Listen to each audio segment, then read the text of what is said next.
فطری عمل ہے. حیا کا معنی پتہ کیا؟ صبر کرنا. کیا کرنا؟ حیا کا ہرگز یہ معنی نہیں ہے کہ انسان کے اندر خواہش مر گئی ہے. حیا کا معنی ہے آپ کی خواہش آپ کو مجبور کرے لیکن آپ کے دل پہ کس سے خوف ہو؟ اللہ کا, اور اس خوف کے ساتھ آپ خود کو بچائیں. اور اس حیا کہتے ہیں صبر کو. کسے کہتے ہیں؟ صبر کو. صبر کی بہت وسیع ڈیفینیشن ہے.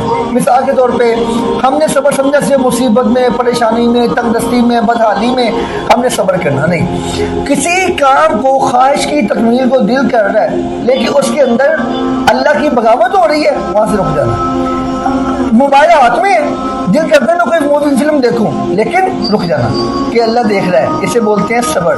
نگاہوں کو روک لینا, فحاشی کے کلمات بولنے سے خود کو روک لینا, کسی مجلس میں بیٹھنا اور وہاں بیٹھ کے کسی کی غیبت کرنے لگنا, فوری صبر کرنا. نہیں میں نے سنگلا بات نہیں, میرا اللہ مجھ سے ناراض ہو جائے گا, میں نے اپنے اللہ کو ناراض نہیں کرنا. صبر کی ڈیفینیشن بہت وسیع ہے. اور میں جب دیکھتا ہوں نا چیز کہ دین اسلام کو اگر ہم پڑھتے ہیں, اس کے اندر ہر چیز کا تعلق, دین کے ہر حکم کا تعلق حیا کے ساتھ ہے, صبر کے ساتھ ہے. ہر چیز کا تعلق حیا کے ساتھ اور صبر کے ساتھ ہے.